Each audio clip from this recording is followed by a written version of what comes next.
ओम शांति।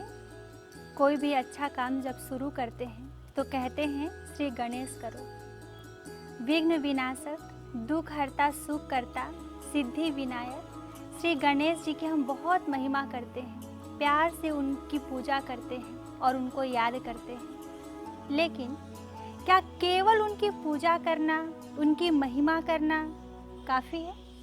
नहीं। तो हम क्यों न उनसे जीवन से प्रेरणा लें और उनकी विशेषताओं को, उनकी शक्तियों को हम अपने जीवन में धारण करें और स्वयं ही श्री गणेश जी जैसे विघ्न विनाशक बन जाएं। श्री गणेश जी की जन्म की जो कहानी भी सुनाते हैं वो भी हमें बहुत कुछ सिखाती है।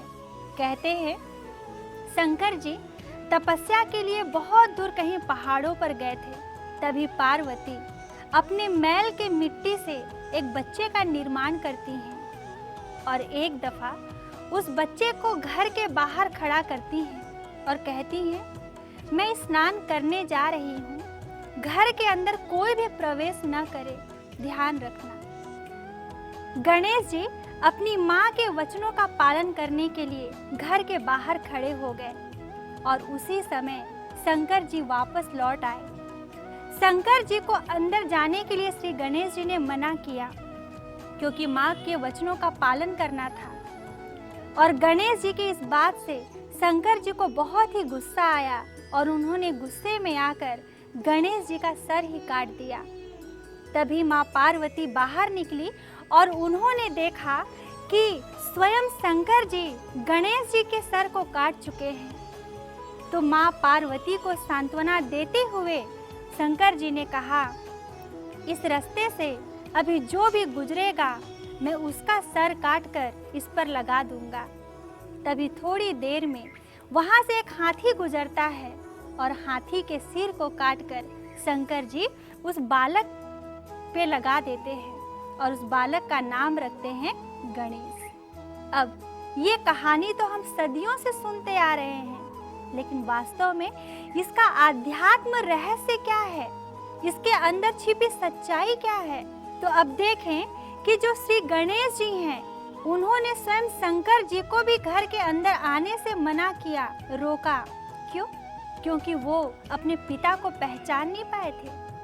ठीक उसी प्रकार से इस कलयुग के समय में स्वयं परमात्मा शिव आते हैं, लेकिन हम आत्माएं भी अपने पिता परमात्मा शिव को पहचान नहीं पाते हैं, जिसका यादगार दिखा दिया है कि गणेश भी अपने पिता को पहचान नहीं पाए।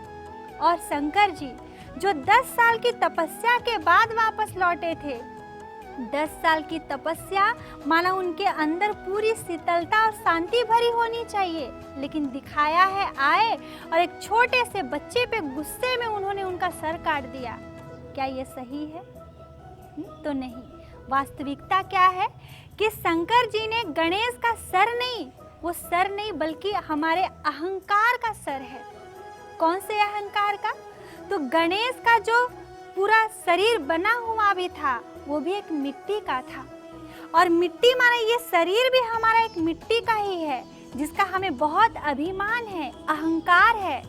तो परमात्मा इस अहंकार रूपी सर का वध करते हैं, इसका सर काटते हैं। तो ये अहंकार का सर काटना माना दिखा दिया है कि गणेश का सर काटा। काटने के बाद सिर लगाया भी, लेकिन किसका? हाथी का, जो सबसे बड़ा सर है। तो सबसे बड़े सर का प्रतीक क्या है? तो सबसे बड़ा सर माना बहुत विशाल बुद्धि। गणेश जी अपनी इस विशेषता से भी प्रसिद्ध हैं कि उनकी बुद्धि बहुत विशाल थी।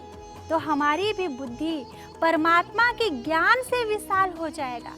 परमात्मा के ज्ञान को जब हम अपने जीवन में, अपनी बुद्धि में डालेंगे, धारण करेंगे, तो हमारी भी बुद्धि बहुत विशाल हो जाएगी। तो ये है बुद्धि उस बड़े सर का प्रतीक। फिर दिखाया है आँख।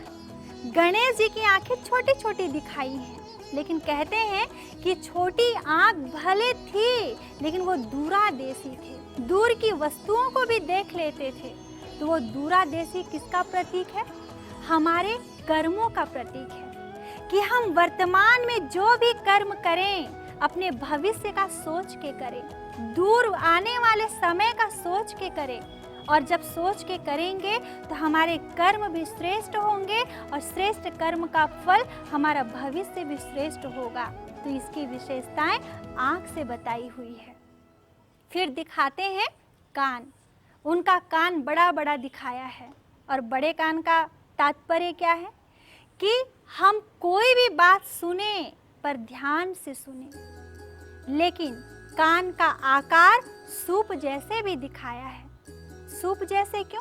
क्योंकि जैसे एक सूप का कार्य क्या होता है कि सूप अच्छी चीज़ों को अंदर रखता है और कचरे को बाहर फेंक देता है।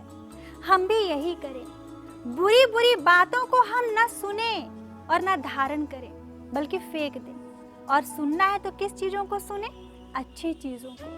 पर वर्तमान में आज न्यूज़पेपर हो या टीवी न्यूज़ हो या कोई भी ऐसी चीज़ें हो, उनमें हमें हमेशा बुरी बातें ही सुनाई देती हैं। तो वो चीज़ों में हम बुरी बातों को ना सुने बल्कि केवल अच्छी बातों को सुने और अच्छी बातों को ही धारण करें। लोग कहते भी हैं कि एक कान से सुनो और दूसरे कान से निकाल दो, लेकिन एक कान से सुने और दूसरे से निकालें, उसके बीच में बुद्धि भी है।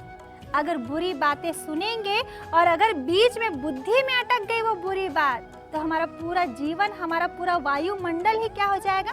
बुरा हो जाएगा। इसलिए बुरी बातों को सुनना ही नहीं है। फिर दिखाते उनके दांत। दांत भी कैसे हैं? श्री गणेश जी का एक दांत पूरा है और दूसरा दांत आधा टुकड़ा है और उसे कहते हैं एक दंत। अब एक दंत क्यों कहते? क्योंकि वास्तव में अभी इस पूरे संसार में भी बहुत भिन्नताएं हैं। जैसे स्त्री पुरुष में भिन्नता है, हिंदू मुस्लिम में भिन्नता है, एक देश दूसरे देश में भिन्नता है।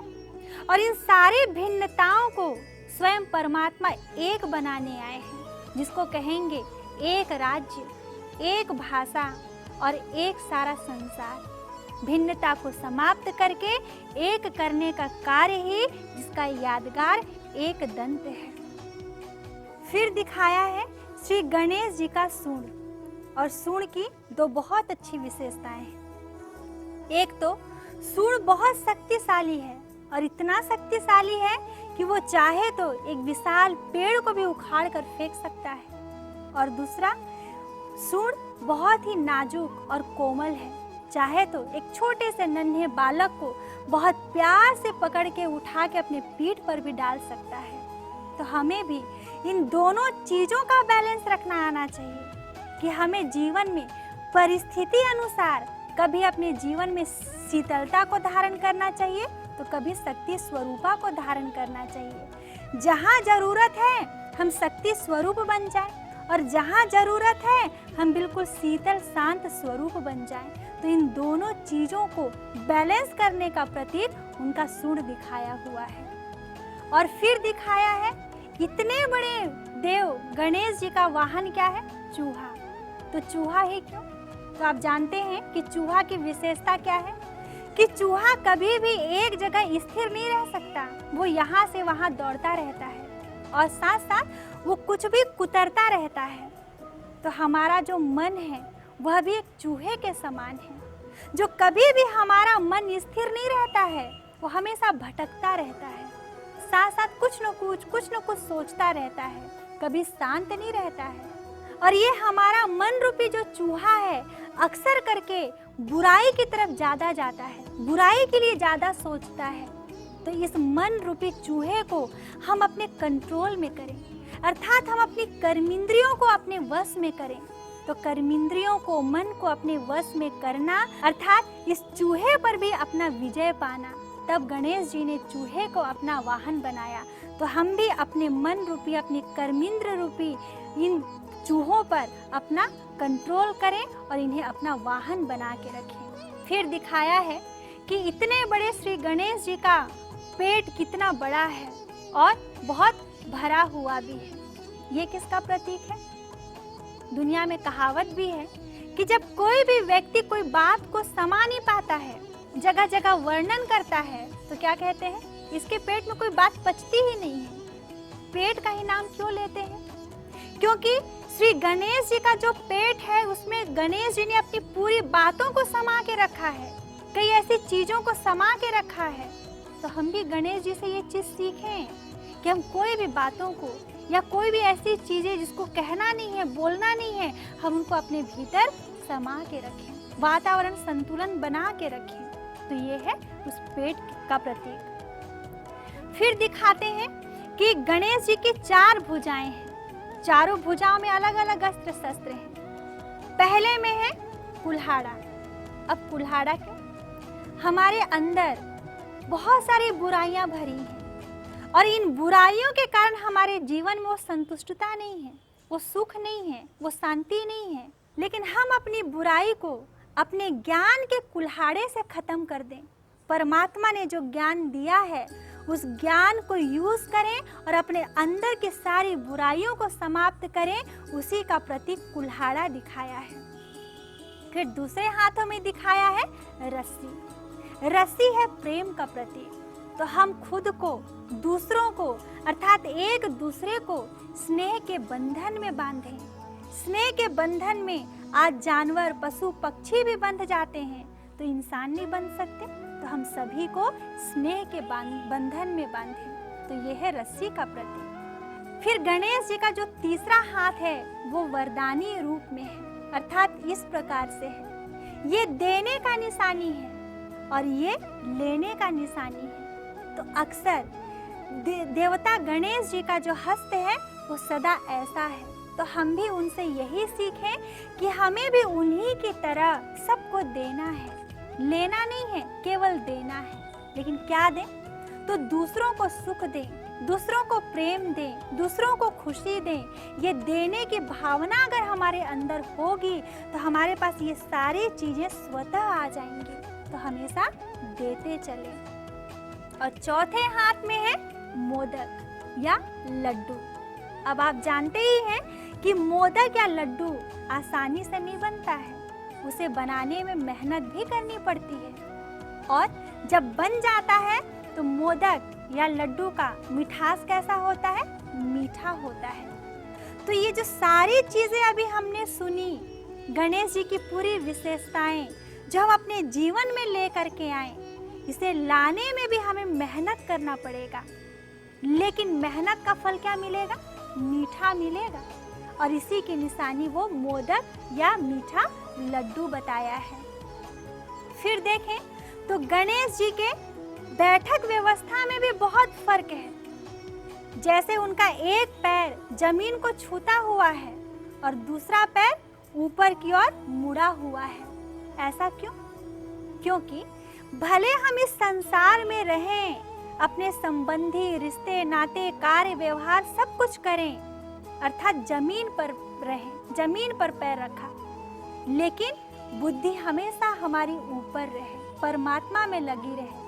यह है ऊपर मोड़ के रखना। तो ये उसकी बैठक व्यवस्था है। फिर गणेश जी के आजू बाजू में कौन है? रिद्धि और सिद्धि। ये उनकी 2 अगल बगल रिद्धि सिद्धि को भी दिखाया है। लेकिन इनका क्या यादगार है? तो जब गणेश जी की सारी विशेषताओं को हम अपने जीवन में ले आएंगे, अर्थात ये रिद्धि कर लेंगे, तो हमारे जीवन में सिद्धि तो आनी ही है। और सिद्धि माना सफलता आएगी, खुशी आएगी। तो ये रिद्धि और सिद्धि उसका प्रतीक है। फिर बताते भी हैं कि शंकर जी और पार्वती माँ ने गणेश और उनके भाई को एक दफा तीनों लोकों का भ्रमण करके आने को कहा। तभी गणेश जी के भाई तो तीनों लोकों का भ्रमण करने चले गए, लेकिन गणेश जी ने क्या किया? अपने माता पिता का ही 3 चक्र लगाया और कहा मेरा तो तीनों लोकों का भ्रमण हो गया। यही आज हमारे लिए है कि आज हम सुख पाने के लिए, शांति पाने के लिए, प्रेम पाने के लिए पूरी दुनिया में भ्रमण कर रहे हैं। कहीं से मिल जाए ये चीजें, लेकिन ये भ्रमण करना आज हमारा व्यर्थ जा रहा है, क्योंकि कहीं प्राप्त नहीं हो रहा है। तो क्यों ना हम गणेश जी जैसा अपना बुद्धि लगाएं, अपने माता पिता का ही चक्र लगा लें। लेकिन कौन से माता पिता का? तो परमात्मा हमारे माता पिता हैं। हम बुद्धि से उनका चक्र लगा लें, अर्थात बुद्धि से उनको याद करें, तो ये है चक्र लगाना और अपने विघ्नों को समाप्त करना, विजय को पाना। तो ये सारा यादगार हमारे श्री गणेश जी की निशानी है और ये सारी निशानी हमारे लिए प्रेरणादायी है, जो हम भी अपने जीवन में धारण करके विघ्न विनाशक श्री गणेश जी जैसे बन सकते हैं और अपने जीवन के सारे विघ्नों को नष्ट कर सकते हैं। तो इसी के साथ गणेश चतुर्थी की आप सभी को बहुत बहुत बधाई हो। ओम शांति।